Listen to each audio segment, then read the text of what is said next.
2010ஆம் ஆண்டு June July புரட்சி தலைவி அம்மா அவர்கள் 13ஆம் தேதி நினைக்கிறேன் கோவையில்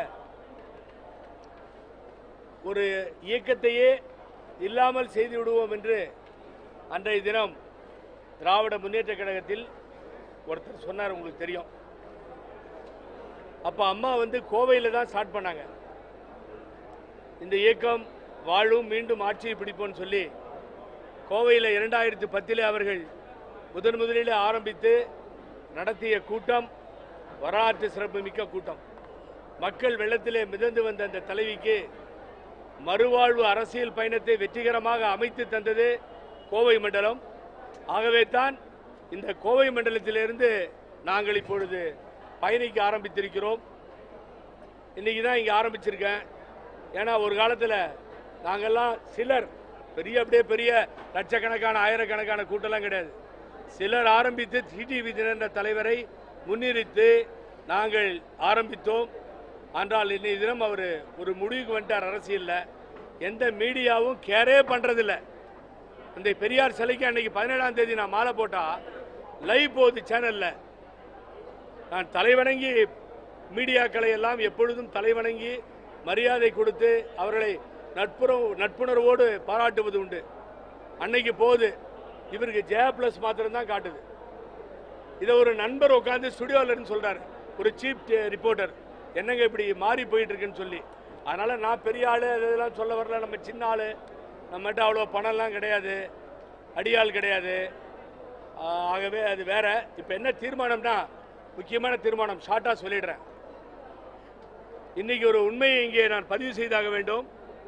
மதுரை பப்பீஸ் ஹோட்டல்ல 18 சட்டமன்ற உறுப்பினர்களும் சேர்ந்து அப்பீல் போய் எங்களை காப்பாற்றி கொடுங்கள். உச்சநீதிமன்றத்தில் எப்படியும் சார் அப்பீல் போன உடனே என்ன ஆகும், ஸ்டே அப்ளிகேஷன் இருக்கும். ஸ்டே அப்ளிகேஷன் என்ன ஆகும், இமீடியட்டாக என்ன பண்ணுவாங்க உச்சநீதிமன்றத்தில்னா, நேற்று கூட ஒரு கேஸில் பார்த்துருப்பீங்க, ஓட்டு எண்ணிக்கிட்டே இருக்காங்க. வெளியில் அனௌன்ஸ் பண்ணாத, எனக்கு பதில் சொன்ன பின்னாடி அனௌன்ஸ் பண்ணு அப்படின்னு கேஸ் அட்ஜைன் பண்ணிட்டாங்க. அந்த கேப்பை சுப்ரீம் கோர்ட் எப்பயுமே கொடுக்கும்.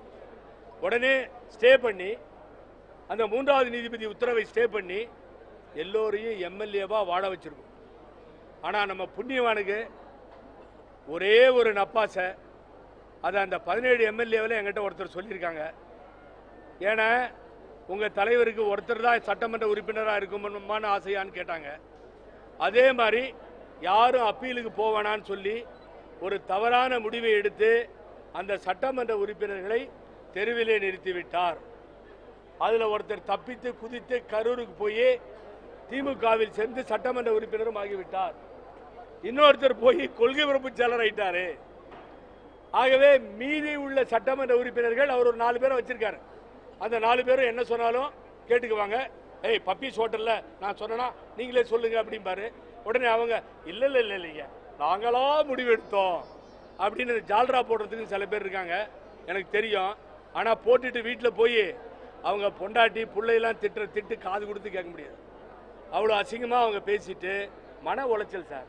தொகுதியில் தோத்து மக்கள் தொடர்பு இல்லாமல் போய் 5 வருஷம் வீணா போய் அம்மா சட்டமன்ற உறுப்பினராக்கி அவர்களை அன்றைய தினம் அப்பீல் போக வேண்டாம் என்ற முடிவை எடுத்தது தவறான முடிவை டிடிவி தினகரன் அவர்கள் மறந்துவிட வேண்டாம். இது உண்மை.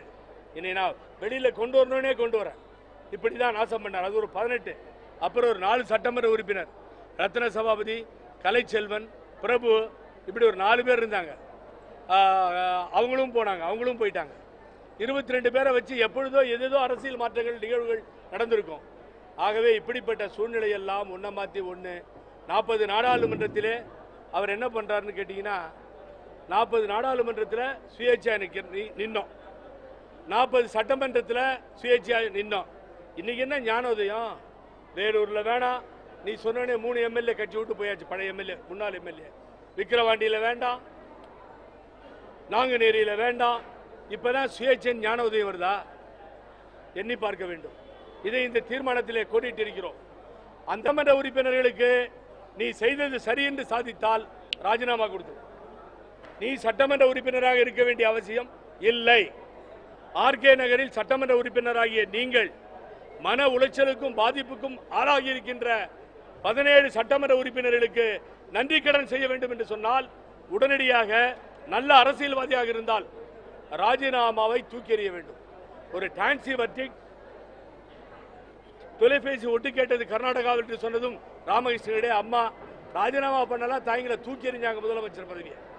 அப்படிப்பட்ட வழியில் வந்தது உண்மையாக இருக்குமே ஆனால் நீங்கள் ராஜினாமா செய்ய வேண்டும் என்று இதிலே இந்த தீர்மானத்திலே முக்கியமான தீர்மானமாக நாங்கள் கையில் எடுத்திருக்கிறோம்.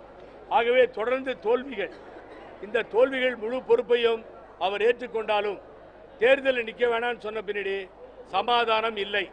இன்னொரு உண்மையை நான் மீடியாவுக்கு தெளிவாக்குகிறேன். அங்கங்க போறாரு, ஆனா எந்த மீடியாவும் எடுத்து அவரை காட்டுறதில்லை. ஜெயா பிளஸ் பாவம், அது அங்க உட்கார்ந்து இருக்கவர் சீஃப் எதோ எடுத்து போடுறாரு. அதை பார்க்கணுன்னா அவங்களுக்கு எவ்வளோ பேர் பார்ப்பாங்கன்னு தெரியும், பாவம் அது அவங்களுக்கும் தெரியும். ஆகவே மீடியாவிலையும் அதுக்கு மரியாதை இல்லாமல் போச்சு. இந்த தலைவருடைய பயணிப்பு நாளுக்கு நாள் இப்படி போய்கொண்டிருக்கிறது. உள்ளாட்சித்துறை தேர்தலில் நான் அமமுகவினுடைய நிர்வாகிகள் தொண்டரிடத்திலே கேட்கிறேன், உள்ளாட்சித்துறை தேர்தலில் இவர் போட்டியிட மாட்டார்.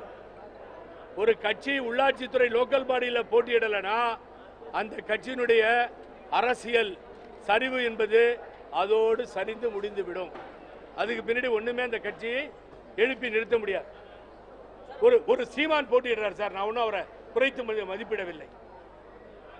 நீங்க நினைச்சு பாருங்க, ஏன் போட்டியிடக்கூடாது? இத்தனை நாள் சுயேட்சைன்னு சொல்லிட்டு போட்டியிடு.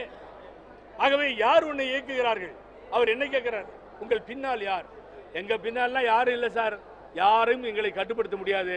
நாளை காலையில் ஒரு முடிவு எடுக்கிறோம்னு வச்சுக்கோங்க. இந்த வாரத்தில் முடிவெடுக்க தான் போறேன். முடிவெடுத்து இந்த வாரம் 10 நாட்களுக்கு முடிவெடுத்து நாங்கள் எங்களது வழியையோ இல்லை இதை தொடர்வதா எல்லாத்தையும் முடிவெடுத்துருவோம். அதையெல்லாம் யாரும் எங்களை தடுக்கலாம் முடியாது. எங்களுக்கு எந்த பின்னணியும் கிடையாது. 2 பேர் தான் பின்னாடி இருக்காங்க. அம்மா ஆசீர்வாதம் செய்கிறார்கள், சின்னம்மா வாழ்த்துக்களை கூறுகிறார்கள். இதுதான் எங்களுடைய முடிவு. ஆகவே யாரிடமும் யாசகம் கேட்கவில்லை. இத்தனை தியாகத்தையும் செய்துவிட்டு ஜெயிலுக்கு போய் சொல்ல ஒண்ணா அவதிகளில் இருப்பவர்கள் தான் அமமுக தொண்டர்கள் வழக்குகளை சந்தித்துக் கொண்டு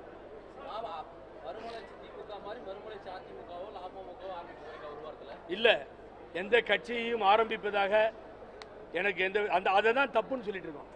எங்கே வீழ்ந்தோம் என்று கேட்டால் அரசியலில் ஒரு கட்சியை ஆரம்பித்ததால் தான் டிடிவி தினகரன் வீழ்ந்தார். அதே அஇஅதிமுக, அதே இரட்டை இலை, அதே தலைமை மீட்டெடுப்போன்ற இடத்திலேயே நின்று இருந்தா இந்த பாதிப்பு ஏற்பட்டிருக்காது. சின்னம்பா கொடுத்தது போனது துணை பொதுச் செயலாளர், இவரே ஆயிட்டது பொதுச் செயலாளர். அங்க அதுக்கு அவங்க போராடுவாங்க, ஆனா வந்தா இங்க தலைவர் ஆவாங்க. ஏதாவது புரியுதா?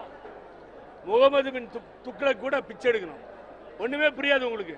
அம்மா வெளியே வந்தா தலைவரா இந்த கட்சிக்கு வரணும், ஆனா பொதுச் செயலாளரா அந்த கட்சிக்கு போட்டிடுவாங்க. என்னடா அறிவு?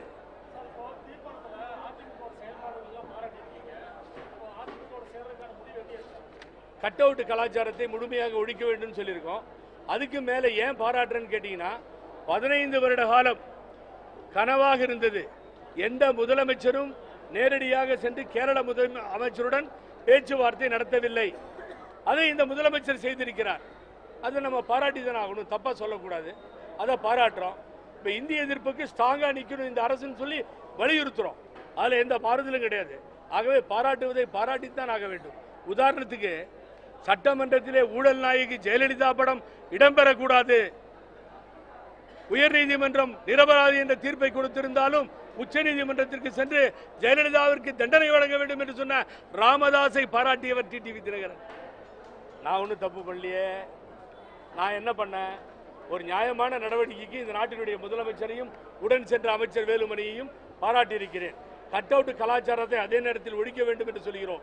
இந்திய எதிர்ப்புக்கு இந்த அரசு தலைவணங்க கூடாது, எதிர்த்து நிற்க வேண்டும் என்று சொல்கிறோம். யாரோட? இல்ல சார்,